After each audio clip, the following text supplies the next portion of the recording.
ہے. ایک شخص اگر کہتا ہے کہ میں سنی ہوں تو کیسے پہچان ہوگی اس کی کہ یہ شخص سنی ہے؟ کچھ مؤرخین نے یہاں لکھا ہے کہ اگر حضرت عمر کے بعد حضرت علی خلیفہ بنتے،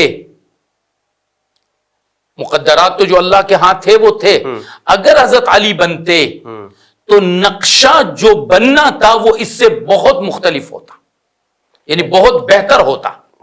میں تو اس پہ یہ کہتا ہوں کہ اگر پہلے ہی بنتے تو سب سے زیادہ نقشہ بالکل ہی بدل جاتا. اللہم علیک بمعاویہ وشیعتی، اے اللہ، علی کا بدعا ہے نا فجر کی نماز میں قنوت میں، اے اللہ معاویہ کو پکڑ اور شیعہ کو پکڑ، اس کے شیعہ کو پکڑ.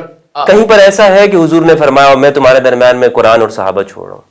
آپ اصل میں مجھے لے کر جا رہے ہیں اس حدیث عطرت کے اوپر. نہیں، میں واللہ میں آپ کو صرف یہ سمجھنا چاہ رہا ہوں کہ یہ ہے کیا معاملہ، کیا ہے ماجرا، کیا ہے. بسم اللہ والصلاة والسلام علی رسول اللہ وآلہ ومن والاه. السلام علیکم ورحمۃ اللہ وبرکاتہ. امید کرتا ہوں آپ خیریت سے ہوں گے. پروردگار آپ سب کو اپنے حفظ و امان میں رکھے. اہل سنت والجماعت کے عقائد کیا ہیں؟ اہل سنت والجماعت کسے کہتے ہیں؟ اہل سنت کی تعریف کیا ہے؟ آج ہم ان موضوعات کے اوپر گفتگو کریں گے اور یہ سمجھنا چاہیں گے کہ سنی کسے کہتے ہیں، سنیت کی تعریف کیا ہے، تاریخ کیا ہے. پاکستان کے اندر مختلف مسالک، عقائد اور مذاہب کے حامل لوگ رہتے ہیں. یہاں کی جو فضا ہے بین المذاہب ہمانگی کی ہے. جہاں پر ایک سنی مسجد ہوتی ہے وہاں قریب میں ہم نے دیکھا ہے کہ امام بارگاہ بھی ہے، اہل تشیع کی مسجد بھی وہاں پر موجود ہوتی ہے. یہاں پر سنی اور شیعہ باہم مل جل کر رہتے ہیں، ایک دوسرے کی غم اور خوشی میں شریک ہوتے ہیں. جب ہم یہ سب کچھ دیکھتے ہیں وہاں پر ہمیں یہ بات معلوم ہوتی ہے کہ کبھی کبھار جس طرح دو بھائیوں میں تنازع ہو جاتا ہے اور باہم جھگڑے کی نوبت آتی ہے تو اس طرح ملک پاکستان بھی اس کا شکار ہو جاتا ہے. آخر وہ کیا وجوہات ہیں کہ جس بنا پر نوبت یہاں پہنچتی ہے اور لوگ ایک دوسرے کا گریبان پکڑنے تک آ جاتے ہیں اور صورتحال کشیدہ ہو جاتی ہے؟ اسے بھی ہم ساتھ میں ڈسکس کریں گے. لیکن جیسا کہ آپ یہ جانتے ہیں کہ میں بین المذاہب ہمانگی کے اوپر کام کرتا ہوں. میری کوشش یہ ہے کہ ہم پاکستان میں مل جل کر رہیں، شیعہ سنی باہم ایک دوسرے کو سمجھنے کی کوشش کریں. میرا عقیدہ مجھ تک محدود ہے اور آپ کا عقیدہ آپ تک ہے. مجھے یہ مکمل آزادی ہے کہ میں دوسرے کے احترام کے ساتھ اپنی رائے کا اظہار کر سکوں اور آپ کو بھی آزادی ہونی چاہیے کہ آپ دوسرے کو برداشت کریں اور اپنی رائے عقیدے کو بیان بھی کریں اور اس کو آپ اپنے تک بھی رکھیں. لیکن اس عقیدے کی وجہ سے ایسی فضا کا قائم ہو جانا جس سے نفرت پیدا ہو اور لوگ ایک دوسرے کے ساتھ لڑنے تک آ جائیں اور بھائی بھائی میں جھگڑا پیدا ہو جائے، میں سمجھتا ہوں کہ یہ فضا اس کی نوبت نہیں آنی چاہیے. بہرحال آج ہم اہل سنت والجماعت کی جو عقائد ہیں، جو تعریف ہے، اس کو سمجھنے کی کوشش کریں گے. اور میں نہایت متشکر ہوں، شکر گزار ہوں. مشہور و معروف شخصیت ہیں ملک پاکستان کی، اہل سنت والجماعت سے ان کا تعلق ہے، دیوبند مسلک سے، دیوبند جماعت سے ان کا تعلق ہے اور بہت اچھی گفتگو کرتے ہیں جناب اخندزادہ عبدالباقی صاحب حفظہ اللہ. اور مختلف پوڈ کاسٹ کے اندر آپ نے انہیں دیکھا ہوگا، انٹرویوز کے اندر، سوشل میڈیا کے اوپر ان کے مختلف جملے بھی وائرل ہوتے ہیں. تو آج میں نے یہ چاہا کہ میں ان سے بات کروں اور ہم آپس میں ایک جگہ بیٹھیں اور چائے کے اوپر بیٹھ کر باہم ہم گفت و شنید کریں، گپ شپ لگائیں، گفتگو ہو، ایک دوسرے کو سمجھنے کی کوشش کریں تاکہ یہ جو اہل سنت کے حوالے سے جو اختلافات ہیں اس موضوع کے اوپر گفتگو ہو سکے. بہت بہت شکریہ حضرت آپ کا. سب سے پہلے تو تحیات اور سلام آپ کی بارگاہ. وعلیکم السلام ورحمۃ اللہ وبرکاتہ. آپ کا شکریہ کہ آپ نے جو تمہید میں اتنی اہم باتیں کی. یقیناً ان باتوں کے لیے، ان مسائل کے لیے میری ذات، میری شخصیت بہت چھوٹی ہے، باتیں بہت بڑی بڑی ہیں. اور آپ نے کہا کہ ہمارا معاشرہ متحمل نہیں ہو سکتا، یقیناً یہ بات ہے.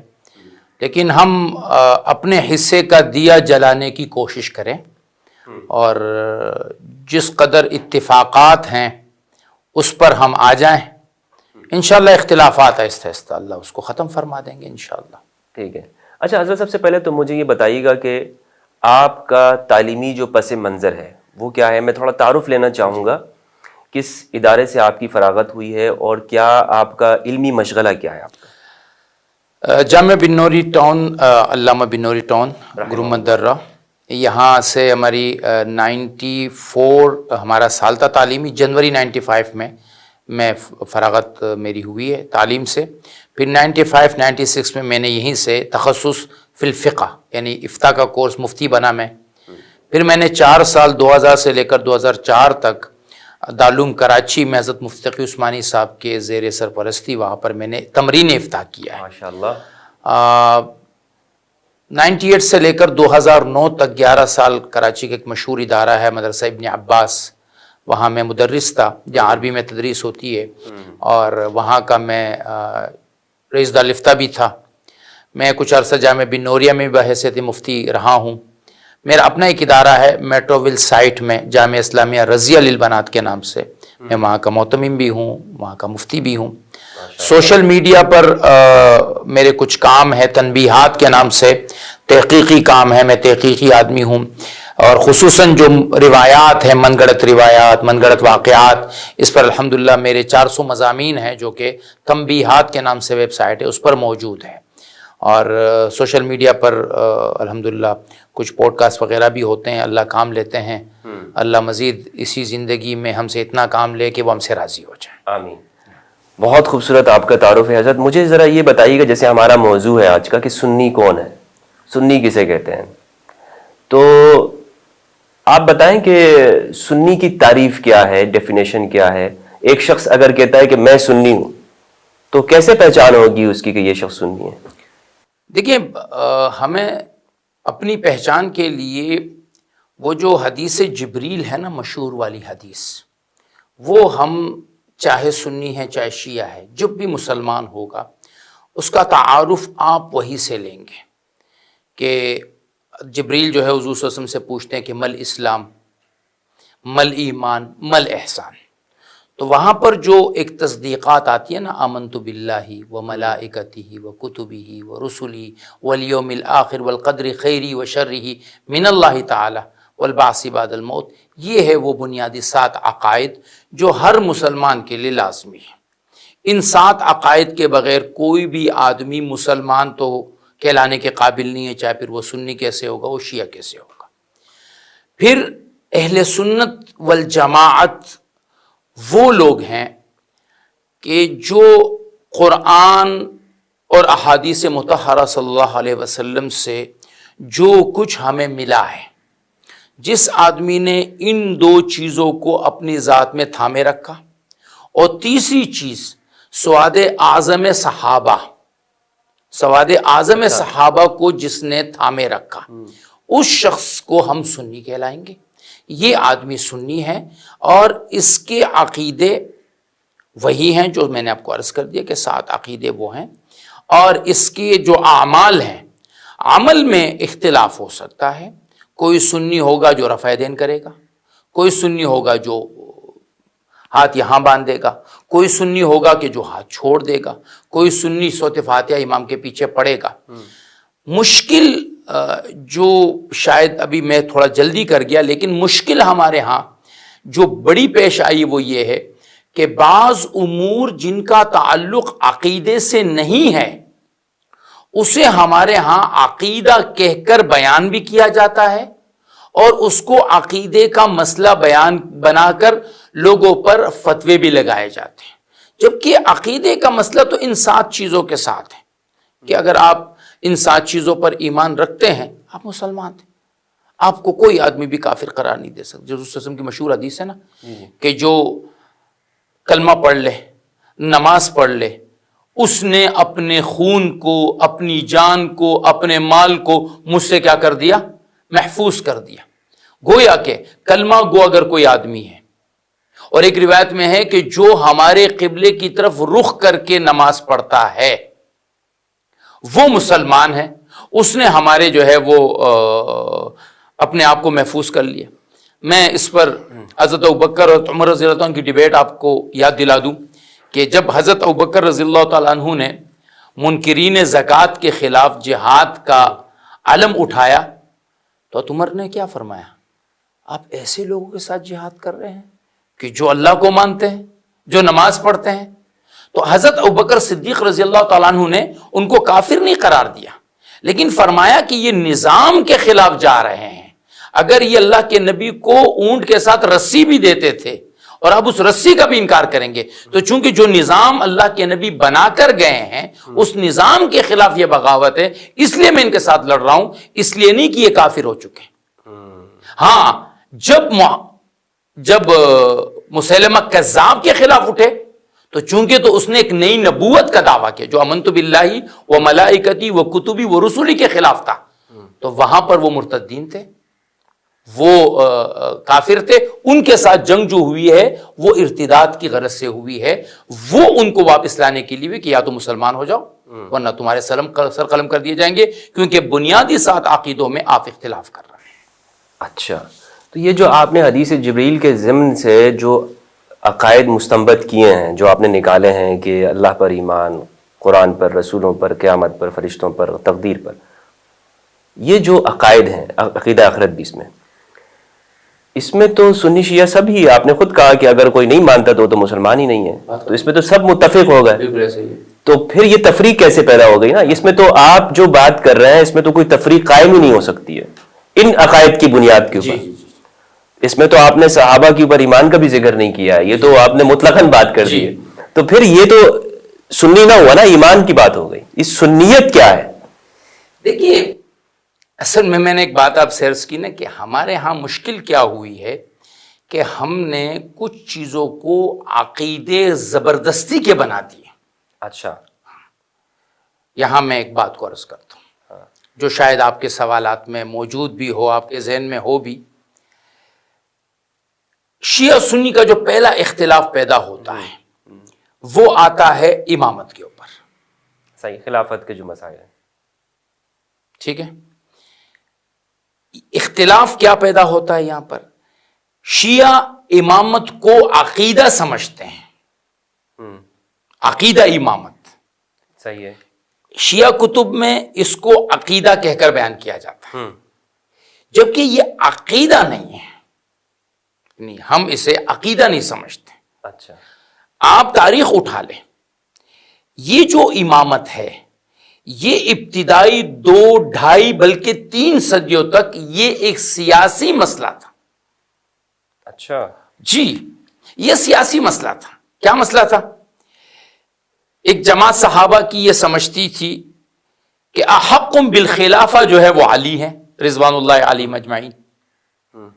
ایک جماعت تھی جو یہ سمجھتی تھی کہ احق بالخلافہ جو ہے وہ حضرت علی رضی اللہ تعالیٰ عنہ ہے۔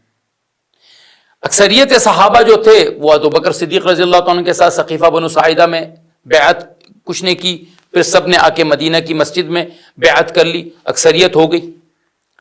تابعین میں ایک جماعت تھی جو یہ سمجھتی تھی کہ جو اس وقت اہل بیت میں سے موجود ہے، اگر وہ زین العابدین ہیں یا امام باقر ہیں یا امام جعفر صادق ہے رضوان اللہ علیہ مجمعین رحمہم اللہ، وہ یہ سمجھتے تھے کہ یہ حضرات بقیہ لوگوں سے زیادہ احق بالخلافت ہیں۔ اچھا، وہ تو امام زین العابدین علیہ السلام کی بات تو اگلے دور کی آئے گی نا، پہلے تو امام علی کی وہ صفین کی باتیں ہیں۔ میں عرض کرتا ہوں، اچھا، امام ابو حنیفہ رحمہ اللہ کے بارے میں آپ کو معلوم ہے کہ انہوں نے زید ابن علی رضی اللہ عنہ کے ساتھ دیا، بالکل بالکل، ٹھیک ہے، امامت میں ساتھ دیا، ان کو خلیفہ بنانے کے لیے ساتھ دیا۔ ان کے نزدیک کیا تھا؟ آپ نے کبھی کسی سے سنا کہ وہ یہ کہیں کہ امام ابو حنیفہ شیعہ تھے؟ نہیں۔ کیوں؟ کیونکہ وہ بھی یہ سمجھتے تھے کہ یہ خلافت، کسی کو بنانا خلیفہ، یہ صرف اور صرف ایک سیاسی معاملہ تھا۔ ہم نے سیاسی طور پر، کیا سیاسی کا مطلب کیا ہے؟ اگر ایک آدمی یہ کہے کہ علی رضی اللہ تعالیٰ عنہ بکر سے زیادہ احق بالخلافت تھے، تو ہم زیادہ سے زیادہ یہ کہیں گے کہ بحیثیت سنی کہ آپ کی رائے سواد اعظم صحابہ کے مقابل میں ہم اس کو درست نہیں سمجھتے ہیں، لیکن نہ آپ کافر ہیں نہ آپ اسلام سے خارج ہیں، نہ آپ کو ہم کچھ کہتے ہیں. ٹھیک ہے آپ کی یہ رائے ہے، لیکن آپ کی رائے کے مقابل میں صحابہ کی اتنی بڑی جماعت کھڑی ہے، انہوں نے کہا ہے کہ ابوبکر خلیفہ ہوں گے تو خلیفہ. عمر رضی اللہ عنہ خلیفہ بنے، علی رضی اللہ عنہ موجود تھے، حسن موجود تھے، حسین موجود تھے. آپ یہ سمجھتے ہیں کہ عمر سے علی جو ہے مقدم ہونے چاہیے تھے، یہ آپ کی رائے ہے، لیکن اس رائے سے آپ کافر نہیں ہیں. پھر ہمارے مؤرخین نے یہ بات لکھی عجیب، میں آپ کو بتا دوں کہ کچھ مؤرخین نے یہاں لکھا ہے کہ اگر حضرت عمر کے بعد حضرت علی خلیفہ بنتے، مقدرات تو جو اللہ کے ہاں تھے وہ تھے، اگر حضرت علی بنتے تو نقشہ جو بننا تھا وہ اس سے بہت مختلف ہوتا، یعنی بہت بہتر ہوتا. میں تو اس پہ یہ کہتا ہوں کہ اگر پہلے ہی بنتے تو سب سے زیادہ نقشہ بالکل ہی بدل جاتا. لیکن بہرحال یہاں پر مجھے یہ چیز سمجھ نہیں آ رہی نا علامہ صاحب، آپ نے جو تعریف ڈیفینیشن میں کہا ہے کہ جو ایمانیات آپ نے ذکر کی ہیں، میں سمجھنا چاہتا ہوں ایک طالب علم ہونے کی حیثیت سے، اور اپنی اصلاح بھی کرنا چاہتا ہوں. دعا بھی ہے کہ پروردگار سے کہ میں میری اصلاح فرما دے کہ یہ جو عقائد اس طرح تو تمام فرقوں کا خاتمہ ہو گیا. یہ جو تعریف آپ نے کر دی، اگر اس کے اوپر آ جاتے ہیں، صرف ایک بالقدر خیری و شرعی کو، اگر شرعی کے لفظ کو ہم نکال دیں، باقی تو سارے مشترکات ہیں. یعنی شیعہ بھی ان چیز کو مانتے ہیں، سنی بھی مانتے ہیں، اہل سنت کے جتنے بھی فرقے ہیں، لیکن ہم یہ دیکھتے ہیں کہ سنی بھی متفق نہیں ہے. برصغیر پاک و ہند کے اندر دیوبندی بریلوی کے جھگڑے ہیں. اور آپ نے یہ کہا کہ امامت یہ سیاسی مسئلہ ہے، اہل تشیع تو اس کو ایمانیات کے اندر ذکر کرتے ہیں. ٹھیک ہے، تو یہ چیز مجھے ذرا سمجھ نہیں آ رہی، اور میں نہیں سمجھتا ہوں کہ اس طرح تو یہ سنیت کی بھی تعریف ہے، کیونکہ ہمارے علماء سنیت کی تعریف یہ نہیں کرتے.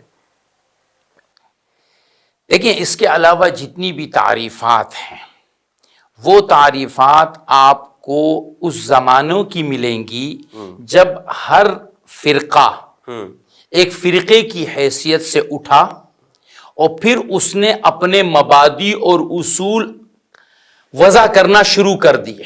صحیح. اب آپ نے امامت کی بات کی نا، میں آپ کو ایک بات عرض کروں، آپ نے کہا ایمانیات میں سے ہے نا. جی. تو شیعہ کے اپنے جو ہمارے فرقے ہیں، ان کے نزدیک امامت کے مختلف تعریفات ہیں. مثلا جعفر صادق تک شیعہ حضرات ان پر تو متفق ہیں، یہ جو 6 ہیں ان پر تو تمام شیعہ متفق ہیں، جو ابھی کے شیعہ ہیں وہ متفق ہیں ان 6 پہ: علی، حسن، حسین، زین العابدین، امام باقر اور جعفر صادق. بعد میں اختلاف شدید ہے اسماعیلیہ کا اور اثنا عشریہ کا. اس سے پہلے مختار ثقفی، وہ بھی محمد ابن حنفیہ کو جو ہے وہ امام مانتے تھے. پھر خود کلینی نے اصول کافی میں زین العابدین رحمہ اللہ اور محمد ابن حنفیہ رحمہ اللہ کا آپس میں ایک لمبا مکالمہ ذکر کیا ہے کہ جہاں محمد ابن حنفیہ نے امامت کا دعویٰ کیا، زین العابدین نے ان سے کہا نہیں، امامت کا حقدار تو میں ہوں. پھر آپ نیچے آئیے، جب زین العابدین کے پاس حضرت حسین رضی اللہ عنہ کی شہادت کے بعد مال آیا، ظاہر خلفاء نے پھر ان کی دلجوئی کرنے کی کوشش کی، تو عمر ابن علی جو حضرت علی کے بیٹے تھے، انہوں نے آ کے خود ان کے پاس یہ دعویٰ کیا کہ جی میں بڑا ہوں، میں تو آپ کا چچا ہوں، آپ میرے بھتیجے ہیں، یہ جو کچھ آپ کو ہمارے خاندان کے نام سے ملتا ہے یہ ہمارا ہے. تو جو امامت کے مسائل ہیں، پھر ہوا یہ کہ اسماعیلیوں نے امامت کو حضرت آدم سے شروع کیا ہے. انہوں نے اس کے لیے ایک نئے نام دیے کہ جی ایک ناطق ہے، ایک اساس ہے، ایک امام ہے، ایک باب ہے، ایک باب الابواب ہے. پھر یہ جو اچھا یہ ٹھیک ہے، وہ شیعوں کا آپ یعنی ان جو تعریف آپ نے کی اس میں سے شیعوں کو نہیں سمجھتا. میں عرض کروں، میں جو بات اب اس تمام چیزوں پہ لا رہا ہوں وہ یہ ہے کہ شیعہ سنی کی جو ایکسٹریم اختلافات ہیں نا، یہ اس وقت ہوئے ہیں جب 300 ہجری گزر چکی. اب جب مذاہب اس تعریف کے اندر آپ جو سنیت کی آپ نے کی ہے، اس میں شیعہ کو مانتے ہیں یا نہیں؟ ان شیعوں کو میں مانتا ہوں، وہ تمام شیعہ جو ان معاملات کو عقیدے سے قبل سیاسی معاملات سمجھتے تھے. ایسا کوئی شیعہ نہیں ہے. تو سب شیعہ ایسے ہی نہیں، سب اس کو ایمانیات میں آپ کو بخاری کے راوی جو ہے جو سینکڑوں شیعہ ملیں گے، آپ کو محدثین میں جو سینکڑوں شیعہ ملیں گے، آپ کو امام حاکم شیعہ ملے گا، آپ کو امام نسائی شیعہ ملے گا، آپ کو امام شافعی شیعہ ملے گا۔ یہ کون سے شافعی، کون سے شیعہ تھے؟ اچھا، یہ کون سے شیعہ؟ یہ سارے شیعہ تھے؟ یہ وہ شیعہ ہیں جو میں عرض کر رہا ہوں۔ اچھا، یہ شیعہ تھے سارے؟ یہ شیعہ بمانا کیا تھے؟ جن کے قلوب اہل بیت کے محبت سے بھرے ہوئے تھے۔ اچھا، امام ذہبی رحمہ اللہ سیاسی طور پر مولا علی کو سب سے پہلے مانتے تھے؟ دیکھیں، اب اس میں اختلاف اپنی جگہ پر ہے، ضروری نہیں ہے۔ چلے، میں اس کو ایمانیات میں بھلے نہیں مانتا، لیکن سیاسیات میں اگر سیاسیات میں مان لے تو ہر یعنی سیاسی طور پر ایک شخص مولا علی کو پہلا خلیفہ مانا جا سکتا ہے؟ وہ مان سکتا ہے۔ اچھا، وہ صحابہ میں بھی تھے ایسے، صحابہ میں ایسے تھے، وہ تابعین میں سے تھے جو مولا علی کو پہلے خلیفہ مانتے تھے۔ پہلے خلیفہ اگر کوئی آدمی مانتا ہے، ٹھیک ہے نا، ہے ہمارے پاس ایسے نام ہے جو یہ ان کے بارے میں کلیم کیا جاتا ہے، مثلا شاید حضرت ابو ذر، حضرت مقداد، حضرت عمار ابن یاسر، ان حضرات کے بارے میں یہ کہا جاتا ہے کہ یہ علی کے بہت ہی قریب اور کلوز لوگ تھے، بلکہ میرے خیال میں سلمان فارسی رضی اللہ عنہ کے بارے میں بھی یہ بات کہا جاتا ہے۔ تو میں یہ عرض کر رہا ہوں، اور بھی کچھ نام ہیں ہمارے پاس، نام آتے ہیں۔ یعنی یہ سیاسی طور پر امام علی کو امام مانتے تھے، سیاسی امام، سیاسی بات مانتے صحیح ہے۔ اب دیکھیں، اس کا مطلب یہ ہے کہ یہ تو سابقون الاولون ہیں، یہ جتنے بھی نام آپ نے ذکر کیے، تو سابقون الاولون اگر حضرت علی کی خلافت پر اجماع نہیں کر رہے ہیں تو وہ تو اجماع نہیں ہوا۔ لیکن اجماع صحابہ تو نہیں ہوا کم از کم۔ نہیں، دیکھیں، اجماع کتنے افراد کے ختم ہونے سے ہوتا ہے یہ ایک الگ مسئلہ ہے۔ اگر حضور صلی اللہ علیہ وسلم 1,00,000 صحابہ چھوڑ کر گئے اور 1,00,000 میں سے 20 افراد نے کہا جی ہم نہیں مانتے، سب کی پیروی تو کرنی نہیں ہے نہیں سنے نا، نہیں ایسا نہیں ہے۔ وہ روایت تو بالکل من گڑت ہے نا، کہ اصحابی کالنجوم بأیہم اقتدیتم اہتدیتم، یہ تو من گڑت روایت ہے، وہ من گڑت ہے، وہ من گڑت روایت۔ اچھا، یہ روایت من گڑت ہے، یہ روایت تو من گڑت، اس میں تو کوئی شک نہیں۔ تو آپ نے اس کا مطلب ہے کہ نکال دیا سارے صحابہ کو اقتداء سے؟ نہ، ایسا نہیں ہے، ایسا نہیں۔ روایت تو یہی ہے نا، روایت صحابہ کی اقتداء میں ہے۔ آپ کو بتاتا ہوں، حدیث جو صحیح ہے وہ یہ ہے کہ حضور صلی اللہ علیہ وسلم نے فرمایا یہ جو ستارے ہیں یہ آسمان کی حفاظت ہے، النجوم امنۃ للسماء، اور میرے صحابہ جو ہیں وہ میری امت کے امان ہیں، جب تک میری امت میں صحابہ رہیں گے میری امت امن سے رہے گی۔ یہ صحیح ہے، یہ صحیح حدیث ہے۔ اب جب صحابہ ان کی پیروی کرو صحابہ کی، دیکھیں، اگر آپ کسی ایک صحابی کو پکڑتے ہیں، جیسے ایک مشہور حدیث ہے ابن عباس رضی اللہ عنہ، جو حضرت علی رضی اللہ عنہ کے ساتھ ہر وقت کے ساتھی ہیں اور ہر جنگ میں ان کے ساتھ کھڑے رہے، آخر تک ان کا ساتھ دیا۔ ان سے کسی نے کہا کہ جی حضرت معاویہ رضی اللہ تعالیٰ عنہ نے جو ہے وہ نماز ایسی پڑھی، تو انہیں کیا فرمایا؟ اترکوہ فإنہ مجتہد وإنہ فقیہ، چھوڑے فقیہ ہے۔ کیا مطلب؟ اگر کسی آدمی نے، یہ بخاری کی روایت ہے، بخاری کی روایت، اگر طحاوی کی روایت اس کے خلاف ہے، اس میں اضافہ بھی ہے۔ وہ دیکھیں، وہ تو ایک وطر والے مسئلے پر تو ظاہر بات ہے، جن کی ایک وطر کا امام طحاوی رحمہ اللہ اس کے قائل نہیں ہے، انہوں نے روایت ذکر کی ہے کہ روایت کی صحت میں کوئی اشکال نہیں ہے، روایت کی تشریح میں اختلاف ہے، عرض یہ کر رہا ہوں۔ لیکن احناف کا موقف یہ نہیں، میں عرض کر رہا ہوں، احناف کی طرف تو نہ ہے نا، میں بھی احناف کی طرف آ رہا ہوں۔ احناف نے حضرت عبداللہ ابن مسعود رضی اللہ عنہ کو پکڑ لیا ہے، ٹھیک ہے۔ احناف کے میری جو وہ ہے وہ یہ ہے کہ احناف کے اکثریت مسائل عبداللہ ابن مسعود رضی اللہ عنہ کے ہیں، صحیح ہے، لیکن عبداللہ ابن مسعود رضی اللہ عنہ کے کچھ ایسے اقوال ہیں جو خود احناف کے ہاں معتبر نہیں ہے، جیسے وہ آخری 2 قول کو قرآن کا حصہ نہیں سمجھتے تھے، لیکن احناف کے یہاں یہ قول معتبر نہیں ہے۔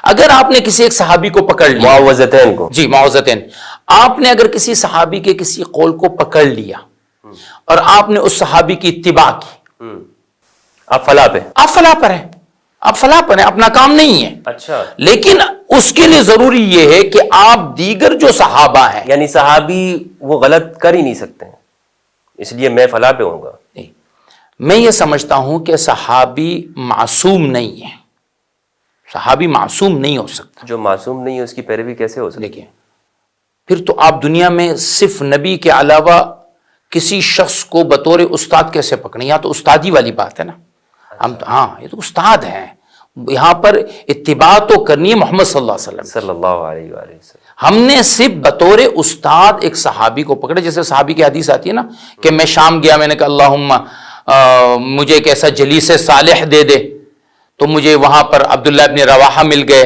غالباً یا ابو درداء رضی اللہ تعالیٰ عنہ تھے، تو انہوں نے کہا کہاں سے آئے؟ کہنے لگے جی فلاں جگہ سے. تو انہوں نے کہا کہ مرحبا مرحبا، ایسے آدمی کو فرشتے اس کے پیروں کے نیچے جو ہے پر بچھاتے ہیں.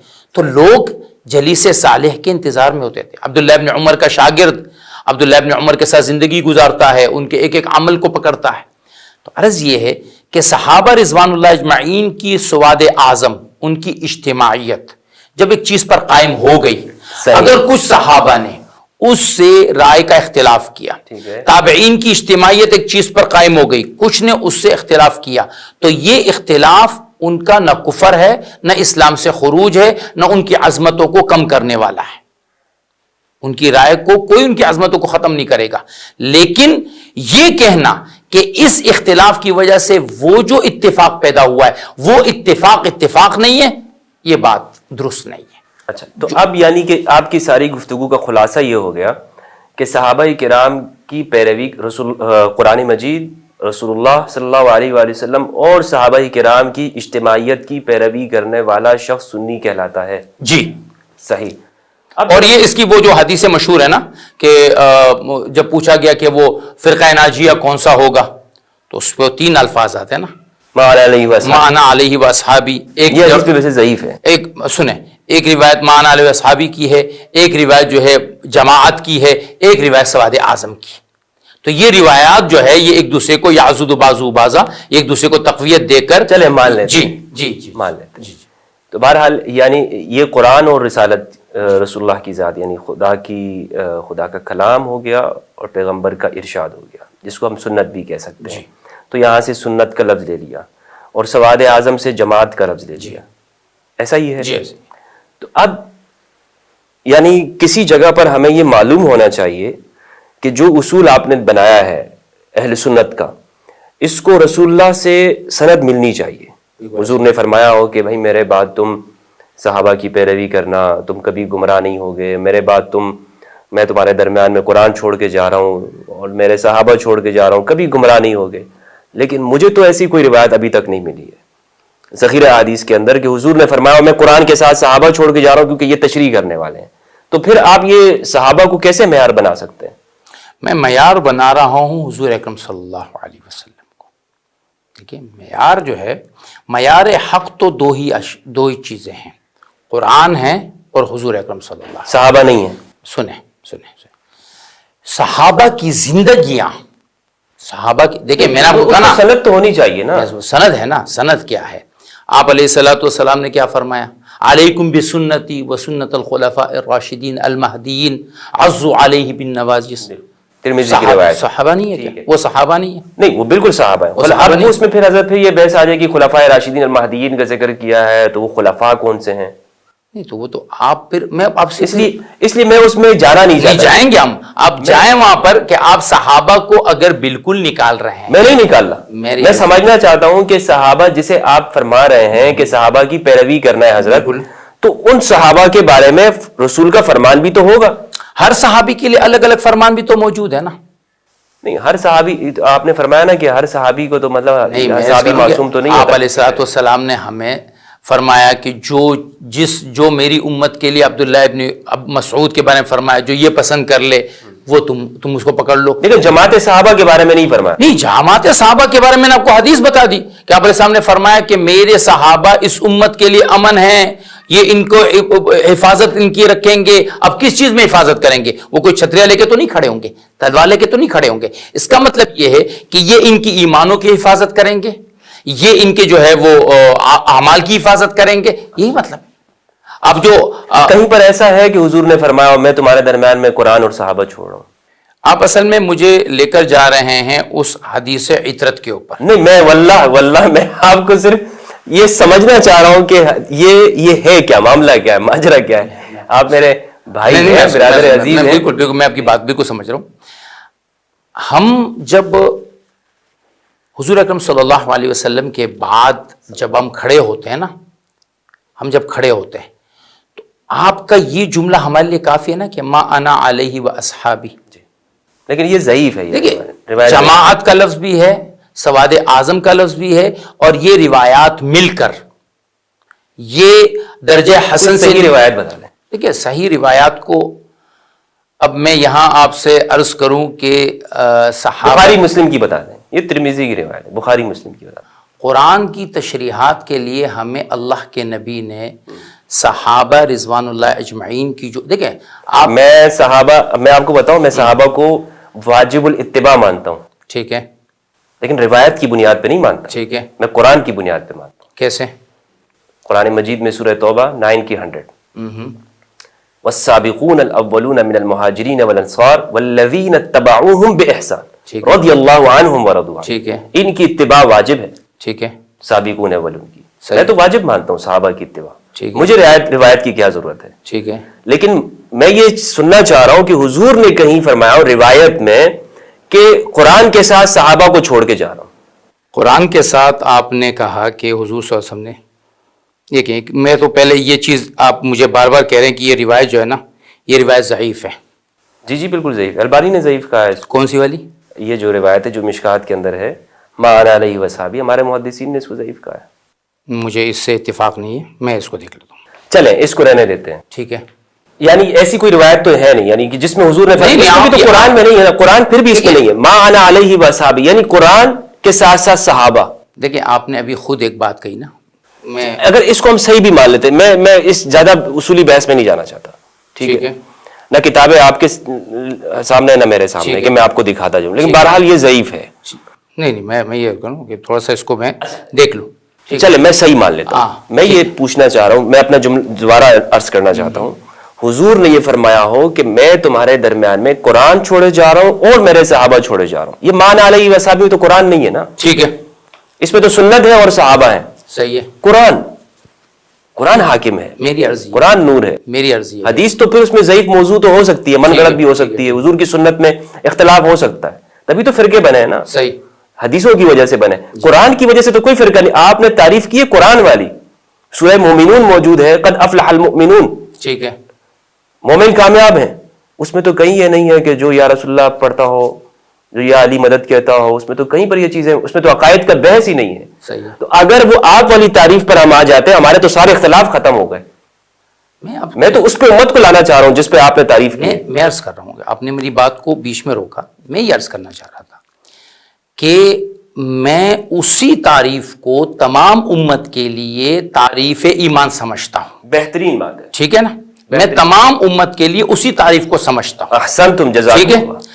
اب کیا ہے کہ اختلاف پیدا کب ہوا ہے؟ میں نے اس بات کو یہاں سے اٹھایا کہ صحابہ رضوان اللہ اجمعین میں بھی جو اختلاف تھا، امامت کی بات ہماری چل رہی تھی، میں اس کو چلو سیاسی مان خاموش ہوا، میں اپنی بات کو ریوائز کر رہا تھا کہ چلیں سیاسی مان لیتے ہیں حضرت۔ میں اپنی بات کو ریوائز کر رہا تھا کہ ہم یہ بات کو ہم نے شروع کہاں سے کیا، میں ذرا اس کو ریوائز کر رہا تھا۔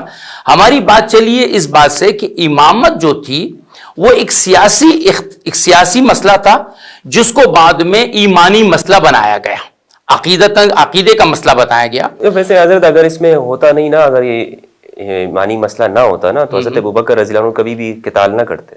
کس سے کیا ہے؟ جن کا آپ نے کہا کہ انہوں نے کفر نہیں کیا تھا منکرین زکوٰۃ نے، وہ آپ کہیں بھی مجھے نہیں دکھا سکتے کہ انہوں نے ان کو کافر قرار دیا۔ ہاں نہیں کیا تھا نا، تو اس لیے تو ان کو، لیکن پھر بھی وہ ایمانی مسئلہ تو تھا، ان کے ساتھ قتال کیا گیا۔ نہیں، ایمان کا دیکھیں جو حضور صلی اللہ علیہ وسلم کے زمانے میں، ابوبکر کے زمانے میں جو لوگ جن سے قتال ہوا ہے وہ 3 طرح کے لوگ تھے۔ اچھا، وہ کافر نہیں تھے وہ لوگ؟ میں بتا دوں، ایک منکرین زکوٰۃ تھے، ایک مرتدین تھے، ایک وہ تھے جو مسلمہ کذاب کے ساتھ۔ نہیں، صرف منکرین زکوٰۃ کی بات۔ منکرین زکوٰۃ کے ساتھ جو قتال ہوا ہے وہ بنا بر کفر نہیں ہوا ہے کہ یہ کافر ہوئے ہیں۔ اچھا جی، ماشاءاللہ، بنا بر کفر نہیں ہوا ہے، بنا پر اس لیے کہ وہ، میں نے آپ کو عمر رضی اللہ عنہ روایت سنائی نا کہ عمر رضی اللہ عنہ نے ان سے کہا کہ کیسے آپ ان سے لڑتے ہیں؟ تو انہوں نے کہا کہ اگر یہ ایک اللہ کے نبی کو اون کے ساتھ رسی بھی دیتے تھے تو میں اس رسی کو نہ دینے والے کے خلاف بھی لڑائی لڑوں گا، کیونکہ انہوں نے الذین فرقوا بین الصلاۃ والزکاۃ، الفاظ حدیث کیا ہے؟ الذین فرقوا بین الصلاۃ والزکاۃ، کہ نماز تو پڑھ رہے اور زکات نہیں دیں گے، نہیں، یہ تفریق ہمیں قبول نہیں ہے۔ صحیح۔ تو اس بنیاد پر یہ بات ہماری شروع ہوئی تھی کہ صحابہ رضوان اللہ اجمعین میں سے اگر ایک جماعت ایسی تھی جنہوں نے علی رضی اللہ عنہ کی طرف اپنے جھکاؤ کو رکھا، تابعین میں ایسی کوئی جماعت تھی تو ہم ان کو اس بنیاد پہ کافر قرار نہیں دیتے. نہ انہوں نے بہترین حضرت جی بہترین بات ہو گئی. یعنی یہ ہے کہ خواہ ان کو ہم ایمانی مسئلہ نہیں مانتے، سیاسی طور پر مان لیتے ہیں، تب بھی آپ یہ فرما رہے ہیں کہ ان کو آپ تکفیر نہیں کریں. بالکل نہیں کریں گے. تو پھر اچھا وہ ان پہ سنیت کا اطلاق ہو سکتا ہے نا، پھر سیاسی مان رہے ہیں. ظاہر بات ہے. میں نے آپ سے کہا نا اتنے ہزاروں جو آپ کے محدثین شیعہ شیعہ شیعہ شیعہ شیعہ، کہاں سے آئی ہے شیعہ؟ بہت خطرناک بات آپ کہہ رہے ہیں.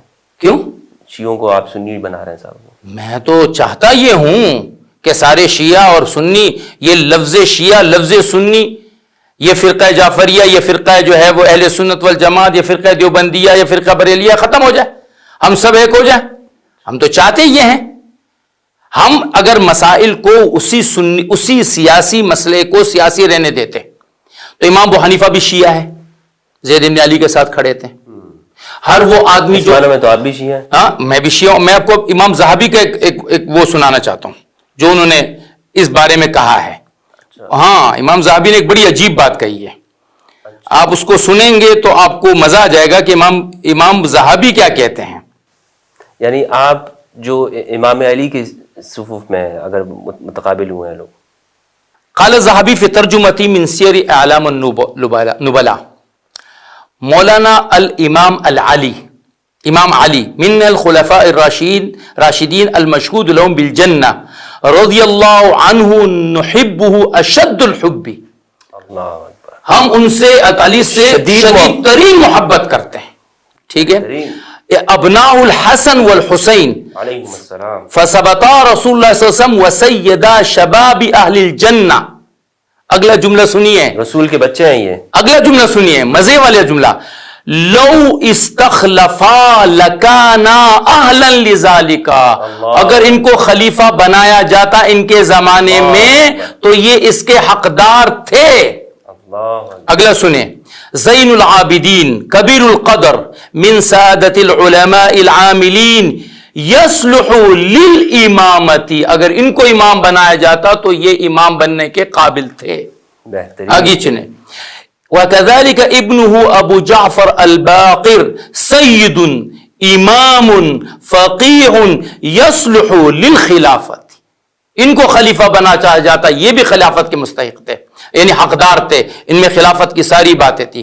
وَكَذَا وَلَدُهُ جعفر الصادق کبیر الشان من ائمة العلم كان الاولی بالامر من ابی جعفر المنصور، ابو جعفر منصور سے زیادہ بہتر تھا کہ یہ خلیفہ بن جاتے.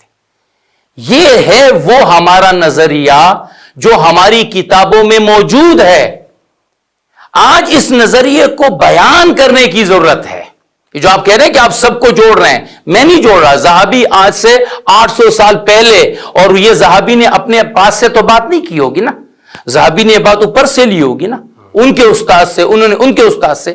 تو یہ ایک نظریہ موجود ہے کہ خلافت بمعنی، امامت بمعنی اگر سیاسی ہے تو ہم سب اس پہ متفق ہیں. ہم سب اس پہ متفق. آپ اگر مجھ سے پوچھتے ہیں کہ کربلا میں آپ کہاں ہوتے، میں حسین کے ساتھ ہوتا. اللہ اکبر اللہ اکبر. کوئی ایک مجھے آپ مجھے ایک سنی بتائیے، مجھے ایک سنی بتائیے جس نے آج تک یہ کہا ہو کہ معاویہ حق پرتے ہوتا علی جو ہے باطل پہ تھے. ایک سنی نہیں. کوئی قابل قدر سنی بتائیے. کیوں سنیت پہ تہمت لگائی جائے کہ سنی ایسا کہتے ہیں؟ کسی ایک سنی نے کہا ہے کہ علی جو ہے وہ نہ حق تھے، معاویہ حق پر تھے. وہ الگ بات ہے کہ حضرت معاویہ کے عمل کو ایک خطا اجتہادی قرار دیا جائے یا کوئی بھی، وہ ایک الگ مسئلہ ہے. مولانا ادریس کاندلوی رحمہ اللہ نے عقائد الاسلام کے اندر آخری صفحات کے اندر جو صفین کے ابواب لکھے ہیں مشاجرات صحابہ میں، یہی بات لکھی ہے کہ حق علی کے ساتھ تھا. ٹھیک ہے. کوئی ایک مجھے سنی بتائیے جس نے یہ کہا ہو کہ یزید حق پر تھا اور حسین و زید میں باطل پر تھے. کوئی سنی ایسا نہیں ہے. کوئی ایک سنی مجھے یہ بتائیے جو یہ کہیں کہ یہ جو بات کے ہمارے اہل بیت تھے، حضرت زین العابدین، حضرت حسن کے بعد، حضرت حسن کے بعد، یعنی اگر میں یہ سمجھتا ہوں اگر حضرت معاویہ رضی اللہ تعالیٰ عنہ حضرت حسن کے ہاتھ پر بیعت کر لیتے ہیں، یعنی جو ہوا اس کے الٹ ہو جاتا، تو یہ تاریخ کا بہترین دھارا ہوتا اور یہ اعلیٰ اور اولا کو اس کا حق مل جاتا. اللہ اکبر. ٹھیک ہے. اگر یزید حضرت حسین کے ہاتھ پر بیعت کرتا ہے تو کیا ہوتا؟ یہ امت بکھرتی نہ. کوئی سنی یہ نہیں کہتا کہ یہ لوگ نعوذ باللہ باطل پر تھے. علی، حسن، حسین یہ محبتیں ہیں، ہمارا ایمان کا حصہ ہے. اس کے بغیر ہمارا ایمان. اہل سنت محبت کرتے ہیں، اس میں کوئی شک و شبہ نہیں ہے. ناصبی جسے کہتے ہیں، ناصبی، کیا سنیت کو جو یہ ٹائٹل دیا جاتا ہے یہ درست ہے؟ یعنی کچھ لوگ الزام لگاتے ہیں کہ سنی تو ہوتے ہی ناصبی ہیں. آپ کے خیال میں کیا ہے؟ ناصبی لوگ کون لوگ ہوتے ہیں؟ ایک ناصبیت حقیقی ہے اور دو ناصبیت پاکستانی یا برصغیری ہے. اچھا صحیح. ایک ناصبی حقیقی ہے. ناصبی حقیقی کی تعریف حضرت علامہ ابن تیمیہ رحمہ اللہ نے ان الفاظ میں کی ہے: الذی یبغض علیٰ، کہ جو علی سے نفرت کرے. اور دوسری جگہ پر ہے وہ یبغض اہل البیت، کہ جو اہل بیت سے نفرت کرے. وَيُنَقِّصُ شَأْنَهُمْ، ان کی شان کو کی تنقیص کرے. یہ ہے حقیقی ناصبی. اور یہ ناصبی تھے اولین لوگ خوارج تھے. الذین کفروا علیٰ، جنہوں نے تحکیم کی وجہ سے علی رضی اللہ عنہ پر کفر کا فتویٰ بھی لگایا. انہوں نے تو صرف حضرت امام علی پر نہیں لگایا، معاویہ بن ابی سفیان کے پر بھی کفر کا فتویٰ ٹھیک ہے، اور عمر بن عاص پہ بھی لگایا تھا. حضرت عمر بن عاص پہ بھی لگایا تھا. تو یہ تو پھر مطلب تعریف میں ایسا بھی ہونا چاہیے نا کہ جو علی سے بغض کرے، حضرت معاویہ سے بغض کرے، جو حضرت عمر بن عاص سے بغض کرے، وہ تو نفرتیں پھر علی سے زیادہ بڑھ گئی تھی. نفرت علی سے تو نفرت تو بہرحال ان سے بھی تھی نا. جی ان سے بھی صرف مولا علی کا کیوں ذکر کر رہے ہیں کہ جو اس لیے کہ حضرت ناصبیت بعد میں جو آئی ہے، بعد میں جو ناصبیت کی تعریف بنی ہے، وہ ابتدا تو خوارج سے ہوئی ہے. بعد میں ابن تیمیہ بھی تو بہت بعد کے آدمی ہے نا. بعد میں یہ ناصبیت کی تعریف ہر اس شخص پر صادق کی گئی جس آدمی کے دل میں تنقیص اہل بیت ہو، یا وہ اہل بیت کے شان کو کم کرے، یا ان کا جو حق ہے اس حق کے بقدر ان کو وہ حق نہ دے، اس آدمی پر ناصبیت. جیسے شیعہ ہے. اب شیعہ ہے، آپ اگر اٹھائیں مصنف ابن ابی شیبہ، اس میں علی رضی اللہ عنہ کے خود کے الفاظ ہیں: اللہم علیک بمعاویۃ و شیعتی. اے اللہ، کیا مطلب ہے اس کا؟ میں بتاتا ہوں. دعا ہے علی کی، معاویہ کی، علی کی. اللہم علیک بمعاویۃ و شیعتی. اے اللہ، علی کا دعا ہے نا فجر کی نماز میں، قنوت میں: اے اللہ معاویہ کو پکڑ اور شیعہ کو پکڑ، اس کے شیعہ کو پکڑ. علیک بعمر بن عاص و شیعتی. اے اللہ تو عمر بن عاص اور اس کی شیعہ کو پکڑ. اب اگر لفظ شیعہ کو ہی پکڑ لے، آپ کے نزدیک یہ روایت صحیح ہے؟ مصنف شیبہ کی روایت ہے، یہ صحیح روایت ہے میرے خیال میں صحیح ہے. صحیح ہے یا پھر حسن درجے کی ہے، لیکن مطلب من گڑت روایت نہیں ہے. من گڑت روایت نہیں ہے. یہ روایت موجود ہے کہ لفظ شیعہ جو تھا نا شروع میں، یہ ایک مخصوص فرقے کا نام نہیں تھا. ہر وہ آدمی جو حضرت معاویہ کی طرف کھڑا تھا اس کو شیعان معاویہ کہا جاتا تھا، جو حضرت علی کی طرف کھڑا تھا اس کو شیعان علی کہا جاتا تھا. بعد میں یہ ایک مخصوص نام ہوا ان لوگوں کا جو اہل بیت کی طرف کھڑے ہو گئے. پھر جب ان کے عقائد یا ان کی نظریات میں جتنا اختلاف آتا گیا، پھر وہ کیسانیہ بنا، مختاریہ بنا، بابیہ بنا، فاطمین بنے، جو بھی بنے. وہ تو اپنی جگہ پر ایک بات تھی نا.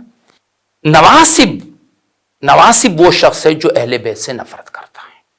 یہ وہ ناصبی ہے جو حقیقی معنی میں حضرت علی، آپ کی آل، آپ کی اولاد اور ان کے علاوہ جتنے اہل بیت ہیں، صرف یہ اہل بیت نہیں، تمام اہل بیت سے جو آدمی نفرت کرے، ان کے قتل کے درپے ہو، وہ ناصبی ہے. یہ وہ حقیقی تعریف ہے. اچھا، ناصبی کا کیا حکم ہے؟ مطلب کون ہوتے ہیں یہ لوگ؟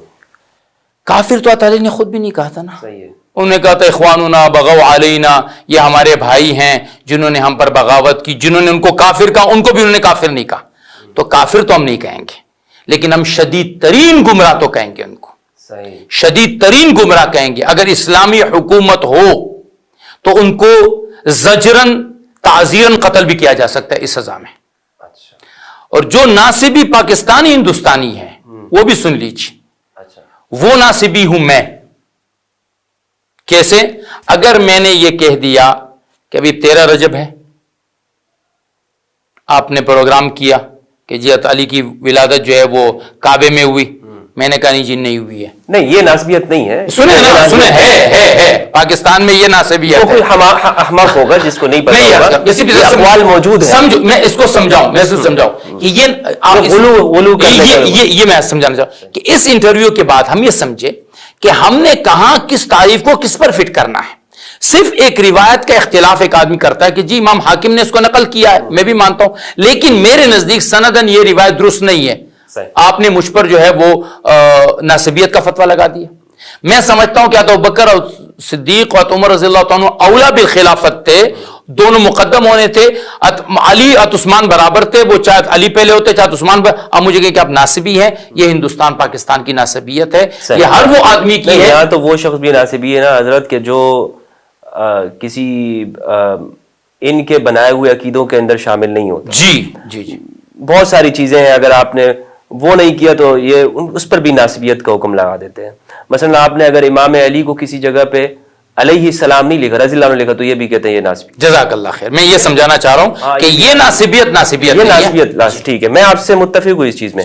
اہل سنت کے اوپر رحمت کی چھتری ہے, یہ بات ہے صحیح درست ہے یا نہیں ہے؟ اہل سنت کی وجہ ہر مسلمان پر اللہ کی چھتری ہے. رحمت ید اللہ فوق ایدیہم, اللہ کے ہاتھ ان کے ہاتھوں پر ہے, اور جو صحابہ کے طرز عمل کو اختیار کر کے زندگی گزارے گا. والذین اتبعوہم بإحسان رضی اللہ عنہم ورضوا عنہم, جو ان کے راستے پر چلے گا وہ ان کے راستے پر ہے. جو شخص بھی ہے ہم کہتے ہیں وہ اس پر اللہ کی رحمت کی چھتری ہے.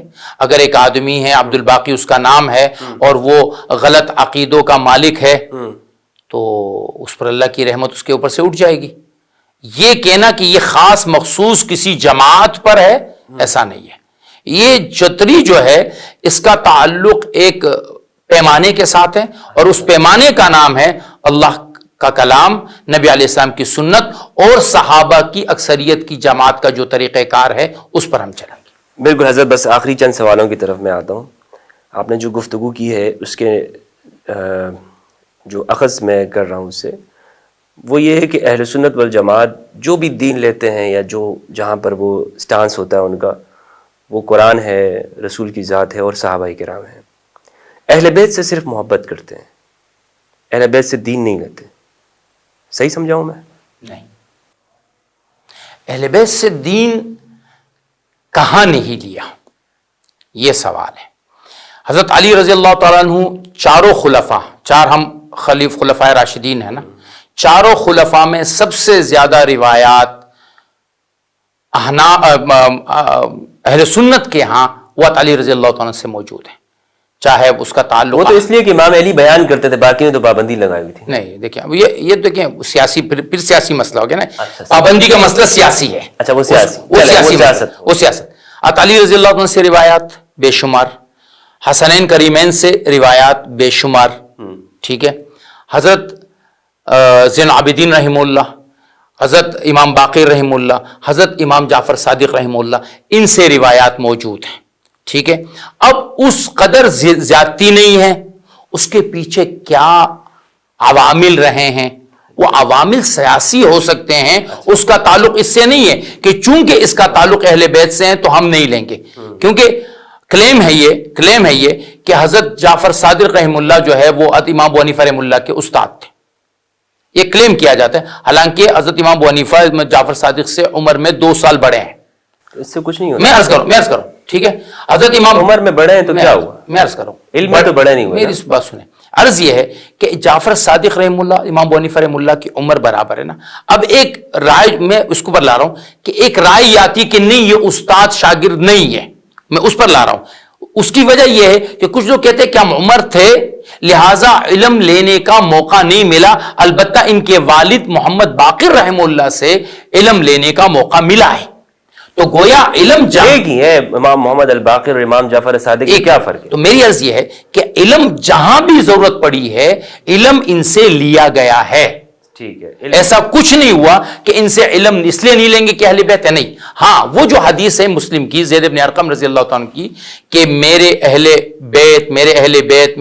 بیت, وہاں پر یہ بات ہے کہ حضور ثقلین کی بات آپ کر رہے ہیں, جو حدیث ثقلین جسے کہا جاتا ہے, اس حدیث میں جس شدت سے اللہ کے نبی نے پہلے قرآن کو بیان فرمایا کہ قرآن قرآن قرآن, اس کو پکڑو پکڑو پکڑو. اور پھر اذکرکم اللہ فی اہل بیتی، میں تمہیں اللہ کا واسطہ دیتا ہوں میرے لیے بیت کے بارے میں. وہاں یہ بات ضرور ہے کہ علماء اہل سنت یہ کہتے ہیں کہ ان کی عظمت، ان کا احترام، ان کی قدر یہ ہمارے ذمہ لازم ہے، فرض ہے. ہو سکتا ہے کہ کہیں پر ہم ان سے رائے کا اختلاف ہو جائے، کسی مسئلے میں اختلاف ہو جائے. اہل بیت سے اختلاف بھی کریں گے. ظاہر ایک صحابی سے اختلاف کیا جا سکتا ہے تو اہل بیت سے بھی اختلاف کیا جا سکتا ہے اگر وہ رائے ان کی ہے. اگر ایسا نہیں ہوتا تو حضرت علی رضی اللہ تعالیٰ سے ان کے ساتھ اختلاف نہ کرتے. حسن حسین کا اختلاف، شدید اختلاف رہا ہے صلح معاویہ میں. وہ تو آپس میں بھائی ہے نا، وہ تو اہل بیت آپس میں آپس میں ایک دوسرے کی بات نہیں لیتے ہیں. اگر کسی آپس میں ایک دوسرے کی بات لیتے ہیں، ایسے نہیں کہ نہیں لیتے. اختلاف کی بات عرض کر رہا ہوں کہ اختلاف جہاں ہوا ہے وہ ایمان اور کفر میں نہیں ہوا ہے، وہ معاملات میں اختلاف ہوا ہے. اس نوبت پہ نہیں آیا نا جس طرح صحابہ آپس میں جھگڑے ہیں، جس طرح اہل بیت میں تو کوئی مثال نہیں ملتی کہ ایک دوسرے کے خلاف تلوار لی ہو. نہیں، لیکن ایسا ہوا ہے کہ جیسے میں نے شروع میں آپ سے عرض کیا کہ خود ایک دوسرے کے بارے میں یہ رائے رہی ہے کہ بھئی میں احق بالامامت ہوں، دوسرے نے کہا کہ میں احق بالامامت ہوں، دوسرے نے کہا میں احق بالامامت ہوں، یہ جو گدی آپ کو دی گئی ہے یہ مجھے ملنی چاہیے. کچھ نے کہا نہیں یہ اس بیٹے کو نہیں دینی چاہیے، اس بیٹے کو دینی چاہیے. یہ اختلاف امام حسن امام حسین تک یہ بات آئی نہیں ہے تو حسن حسین تک تو یہ بات نہیں ہے نا، یہ بات تو نیچے کی ہے. اصحاب کسا میں تو بہرحال ایسی چیز نہیں ہے، اصحاب کسا میں نہیں ہے، لیکن اصحاب کسا میں نہیں ہے. نیچے درجے کی لیول تک وہ خیر الگ بات ہے. یہاں پر عرض کرنے کا مقصد یہ ہے کہ اہل بیت سے جو میں نے آپ سے سوال کیا نا کہ دین نہیں لیتے، وہ اس لیے کہ آپ نے تعریف کے اندر جو پہلے سیٹ کیا ہے نا معیار، اس میں اہل بیت آپ نے سیٹ نہیں کیے ہیں. آپ نے جو معیار قائم کیا ہے اہل سنت کی ڈیفینیشن کے اندر وہ یہ ہے کہ قرآن، رسول کی ذات صلی اللہ علیہ وآلہ اور صحابہ کرام کی اجتماعیت، اس کی پیروی کرنے والا، ان کو ماننے والا وہ سنی ہوتا ہے. ٹھیک ہے. تو آپ نے اہل بیت کو نہیں رکھا اس میں. علی رضی اللہ تعالیٰ جب خلیفہ تھے تو اس وقت اس امت کے سب سے بڑی شخصیت کون تھی؟ علی کی تھی، امام علی کی تھی. پوری امت ان کے ساتھ تھی، بے شک. ٹھیک ہے، ان کے ساتھ تھی. اکثریت صحابہ ان کے ساتھ تھے. کچھ صحابہ وہ تھے جو معتزل تھے، یعنی ایک طرف بیٹھے ہوئے تھے، انہوں نے نہ ان کا ساتھ دیا نہ ان کا ساتھ دیا، لیکن اکثریت تو اس طرف تھے نا. وہ قلیل تعداد میں ہیں، ان میں صرف سعد بن ابی وقاص عشرہ مبشرہ میں سے. ٹھیک ہے نا. میری عرض کر یہ تھی کہ اہل بیت کو جب بھی، یعنی علی رضی اللہ عنہ خلیفہ تھے، اس وقت امیر تھے، تو جو ایک ہم نے بات سیٹ کی ہے کہ صحابہ، اس تعریف میں علی رضی اللہ بھی صادق ہیں، حضرت حسن بھی صادق ہیں، حضرت حسین بھی صادق ہیں. لیکن ایسا تو کبھی بھی یہ مطالبہ کسی نے بھی نہیں کیا نا. علی نے کہا کہ آپ ان تینوں کو چھوڑو، آؤ میرے پاس مجھ سے دین لو، ایسا تو کبھی مطالبہ نہیں ہوا نا. حسن نے کیا ایسا مطالبہ، حضرت حسین نے کبھی کیا ایسا مطالبہ؟ وہ تو سیدھا سیدھا کہتے تھے بھائی میرے نانا جان کا دین ہے، میرے نانا جان کی دین کو پکڑو. اب نانا جان کا جو دین ہے وہ وہی لیں گے جو نانا جان نے کہا ہے کہ بھائی قرآن لو، حدیث لو، اور جو میری جماعت صحابہ کی جس پہ کھڑی ہے اس پہ کھڑے ہو جاؤ. تو جب جماعت آپ پھر کہہ رہے ہیں جماعت صحابہ، جی جماعت صحابہ کہوں گا. اچھا، لیکن پیغمبر نے ان کو چھوڑا ہے، یعنی امت کی ہدایت کے لیے، رہنمائی کے لیے. جماعت صحابہ پہ کھڑا ہوں. آپ کا نیٹ نہیں چل رہا تھا، آپ کا یہاں نیٹ نہیں چل رہا تو میں اس کیا کروں، لیکن بہرحال جماعت صحابہ کو چھوڑا. میں بالکل اس پہ کھڑا ہوں کہ یہ روایت ہے. اہل بیت کو نہیں چھوڑا. نہیں، اہل بیت کو، ہمارے اہل بیت کی مخالفت کب ہوئی ہے مجھ سے یہ بتائیے نا. آپ ایک سوال یہ کریں گے کہ اہل بیت کی آپ اتباع نہیں کریں گے، میں یہ کہوں گا کہ وہ کون سا وقت ہے جب امت نے اہل بیت کو چھوڑ دیا؟ وہ وقت بتائیے. صفین میں چھوڑ دیا، نہیں چھوڑا ہے، سقیفہ میں نہیں چھوڑا ہے. دیکھیں سقیفہ کا معاملہ کربلا میں چھوڑ دیا. چلے یہ تو اجتماعیت ہے نا، کربلا میں تو چھوڑ دیا نا. کربلا میں ٹوٹل کتنے لوگ گئے تھے آپ سے پوچھ رہا ہوں؟ 72 افراد تھے. اس وقت خود اہل بیت کے کتنے افراد دنیا میں زندہ تھے؟ یہی تھے جو ہزاروں تھے. کیوں نہیں تھے وہ؟ سب سے پہلے بات یہ ہے کہ ایک ہے نا کہ ہم کسی پر الزام لگائیں، ایک یہ ہے کہ ایک چند افراد کو اگر چھوڑ کے گئے ہیں تو دیگر وجوہات کی وجہ سے ہو سکتا ہے، جیسے دیگر افراد ہے جیسے جن کا عذر ہے. کبھی بھی امت نے اہل بیت کو نہیں چھوڑا. اہل بیت کے ساتھ جو کچھ بھی پیش آیا وہ ایک حادثے کی شکل میں پیش آیا ہے، ایک حادثے کی شکل میں. دیکھیں علی رضی اللہ عنہ کے گئے رستے میں واقعہ ہو گیا. اب یہ کربلا کا جو واقعہ ہے اس واقعے کے پس پشت جو آپ واقعات دیکھیں گے، تمام لوگوں نے منع کیا تھا کہ آپ نہ جائیں نہ جائیں نہ جائیں نہ جائیں. کون تھا جس نے منع نہیں کیا؟ کون تھا جس نے منع نہیں کیا؟ علی رضی اللہ عنہ کی شہادت، امت کی اکثریت علی کے ساتھ کھڑی تھی آخر تک، وہ شہید ہوئے اس میں. حسن نے جب حالات کو دیکھا تو انہوں نے یہ دیکھا کہ میں چاہتا تو میں تو لاشوں کے ڈھیر لگا دوں اپنی خلافت کے، لیکن میں اس امت کو جوڑنا چاہتا ہوں. اہل بیت کے ساتھ امت ہمیشہ کھڑی ہے اور کھڑی رہے گی قیامت تک انشاءاللہ. اچھا، یہ امت قیامت تک اہل بیت کے ساتھ کھڑی رہے گی. امت نے کبھی اہل بیت کو نہیں چھوڑا. یہ میرا شروع سے ایک آپ سے درخواست ہے، اور ہر جگہ میں بات کہہ رہا ہوں کہ اہل بیت ہمارے سروں کے تاج تھے، ہیں کے تاج ہے بس، اور رہیں گے. اور جہاں دیکھیے میں ابن عباس سے کہ قول آپ کو سناؤں، عجیب قول. فرماتے ہیں کہ اگر تو مجھے ایک بات کا حضرت ابوبکر کہے، ایک بات کا علی کہے، اور اس بات کا تعلق اللہ کے حکم سے نہ ہو، ادب سے ہو، تو میں ابوبکر سے پہلے علی کا حکم پورا کروں گا، کیونکہ یہ اہل بیت ہے اور اہل بیت کے ادب کا ہمیں حکم دیا گیا ہے. ٹھیک ہے، آداب، اہمیت، یہ ہمارے لیے ضروری ہے. اور کبھی بھی ایسا نہیں ہوا ہو کہ علی رضی اللہ عنہ نے ایک حکم دیا ہو اور اس حکم کا تعلق اللہ اور اس کے رسول کے حکم سے ہو، اور امت نے کہا کہ نہیں چونکہ آپ اہل بیت ہیں، حسن آپ اہل بیت ہیں، حسین آپ اہل بیت ہیں، ہم نہیں لیں گے. ایسا کبھی نہیں ہوا ہے. صرف اتنا ہوا ہے آخری بات، کہ جس طرح شیعہ حضرات نے ان کو اون کیا ہے کہ یہ ہمارے ہیں اور باقیوں کو چھوڑ دیا ہے، صحابہ کو، یعنی ہاں صحابہ کو چھوڑ دیا ہے. ہم یہ کہتے ہیں کہ اہل بیت اور اہل بیعت یہ دونوں ایک ہیں، اور یہ دونوں ہمارے ہیں. ہم نہ ان کو چھوڑیں گے نہ ان کو چھوڑیں گے. اب احترام کی بات آئے گی، ہم دونوں کے ساتھ ہیں. اچھا، اہل بیت کا احترام اہل بیعت سے زیادہ ہے. جہاں کوئی مسئلہ اختلافی مسئلہ آئے گا اور اس کا معاملہ سیاسی ہوگا، میں تو اہل بیت کے ساتھ کھڑا ہوں گا. جہاں بھی سیاسی معاملہ ہوگا کہ جی یہ خلافت کا معاملہ ہے یا یہ معاملہ، میں اہل بیت کے ساتھ کھڑا ہوں گا.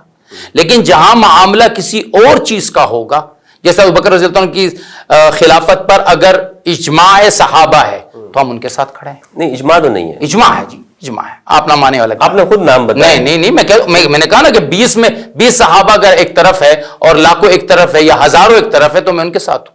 تو عمر رضی اللہ عنہ کی صحابیت کے لاکھوں تو نہیں تھے، بہرحال سقیفے کے بعد جب مسجد میں آئے ہیں تو وہاں لاکھوں، وہ پھر ہزاروں میں ہوئے. مسجد میں جب آپ کی بیعت ہوئی وہ ہزاروں میں ہوئی. ات عثمان اور علی رضی اللہ عنہ کی خلافت کے میں چونکہ عمر رضی اللہ عنہ نے دونوں کو برابری دی ہے، میں بھی اس بات کا اس تاریخ داں سے اتفاق کرتا ہوں کہ علی رضی اللہ تعالیٰ عنہ میرے نزدیک اس وقت اگر خلیفہ ہوتے تو شاید حالات زیادہ بہتر ہوتے. لیکن عثمان رضی اللہ تعالیٰ عنہ بھی کیا کم قدر تھی ان کی، کیا کم عزت تھی ان کی، وہ بھی کہ اللہ نے ان کو ایک نوازا تھا، ان کی شان تھی. تو اہل بیت کو چھوڑا نہیں گیا ہے، اہل بیت کو کہیں بھی اکیلا نہیں چھوڑا گیا. ہاں مظلوم ضرور رہے ہیں، بہترین ظلم ہوا ہے. اس امت نے اپنے اہل بیت نبی پر وہ ظلم کیے جو شاید تاریخ میں کسی امت نے اپنے نبیوں کے اولادوں پہ نہیں کیا. کیا بات. اس سے تو میں 100% اتفاق کرتا ہوں کہ وہ سر کٹے جن کو کٹنا نہیں چاہیے تھا، وہ در جو ہے وہ برباد ہوئے جنہیں برباد نہیں ہونا چاہیے تھا. اس سے کوئی اختلاف نہیں. بہت بہت شکریہ حضرت آپ کا، آپ نے بہت پیاری گفتگو کی، علم میں اضافہ کیا. پروردگار آپ کے علم و عمل میں اضافہ فرمائے. میری طرف سے اگر کوئی الفاظ کے اندر کوئی آپ کی ادب میں کمی ہوئی ہو تو میں معذرت چاہتا ہوں، معافی کا خواستگار ہوں آپ سے. دوران گفتگو آپ کے ادب میں کوئی کمی ہوئی ہو، انشاءاللہ میں چاہوں گا کہ آپ مزید بھی اپنے علم سے ہمیں مستفید فرماتے رہیں اور افادہ کرتے رہیں ہمیں. اور خاص طور پر اس کی ضرورت میں اس لیے سمجھتا ہوں کہ آپ جیسی شخصیت جو اہل بیت کا ذکر کر رہی ہے، اور میں نے آپ کا ایک کلپ دیکھا جس میں مجھے اشتیاق ہوا کہ آپ سے ملاقات بھی کی جائے اور آپ سے گفتگو کی جائے اور آپ سے دوستی بھی کی جائے. وہ یہ ہے کہ آپ نے ایک امام علی کا ذکر کرتے ہوئے یہ آپ نے ارشاد فرمایا کہ اس معنی میں بھی شیعہ ہوں. تو یہ اس زمانے میں بات کرنا کہ جب ناسبیت کا اتنا ایک عروج ہو اور لوگ اس کو زیادہ بات بھی اس پہ کرتے ہوں، آپ کی یہ گفتگو کرنا امام علی کے حوالے سے، یہ ایک بہت بڑا آپ نے جہاد کیا ہے. میں آپ کو اپریشیٹ بھی کرنا چاہتا ہوں. باقی آپ کے عقائد اپنی جگہ پر ہیں، ہر شخص کے اپنے عقائد ہیں، اور یہی پاکستان کے لیے، یہاں کی فضا کے لیے، یہاں کے ماحول کے لیے بہتر ہے کہ آپ اپنا جو بھی عقیدہ رکھتے ہیں کھل کے اس کو بیان کریں. اور میں آپ کے ساتھ ہوں مکمل کہ آپ چاہے جو بھی آپ کا عقیدہ ہے عبدالباقی صاحب مولانا کا، وہ اس سے لاکھوں لوگ اختلاف کریں، لیکن ڈنکے کی چوٹ پر عبدالباقی اس کو بیان کرے کہ یہ میری مرضی ہے، یہ میرا عقیدہ ہے، آپ کو بولنے کی اجازت ہے، اور میرا جو عقیدہ ہو، جو نظریہ ہو اہل بیت کو لے کر، میں اس کو بیان کروں اور ہم آپس میں اس طرح سے بیٹھ سکیں. بہت شکریہ. بس اس میں پھر وہی بات کروں گا کہ عقیدے کو کے لفظ کو تھوڑا کم کر لیں، نظریے کی بات کر لیں، کیونکہ عقیدہ نہیں ہے. عقیدہ جو ہے نا وہ تھوڑا سا ایک بہت ہیوی ہو جاتا ہے، اس کی وجہ سے مشکل پیش ہو جاتی ہے. آپ کا نظریہ جو ہے آپ اس کو بیان کریں، میرا جو نظریہ میری رائے ہے میں اس کو بیان کروں. اللہ ہم سب کے لیے اپنے خیر کو آسان بھی فرمائے، اور ہمارے اس بیٹھنے کو اللہ رضا قبول بھی فرمائے، اور اس میں جو خیریں ہیں اس کو اللہ نکالے، اور جو شر ہے وہ منی و من الشیطان اللہ اس کو معاف فرمائے. بہت بہت شکریہ دوستو، آپ نے گفتگو سماعت کی، اور اس حوالے سے اگر آپ کے پاس کوئی سوال ہو تو کمنٹ کیجئے گا. آپ کو یہ گفتگو کیسے لگی؟ علامہ اخندزادہ عبدالباقی صاحب حفظہ اللہ کی جید عالم دین ہیں، اچھی پیاری گفتگو انہوں نے کی ہے، مؤثر ان کی گفتگو ہے. کوئی بھی سوال ہو آپ کا کمنٹ میں لکھیے گا، ہم انشاءاللہ علامہ صاحب سے اس کو پیش کریں گے، اور پھر اس پر ہم چاہیں گے کہ نیکسٹ سیشن بھی ہمارا ہو. بہت بہت شکریہ دوستو، اپنا اور اپنے پیاروں کا خیال رکھیے گا. فی امان اللہ. السلام علیکم. پاکستان زندہ باد.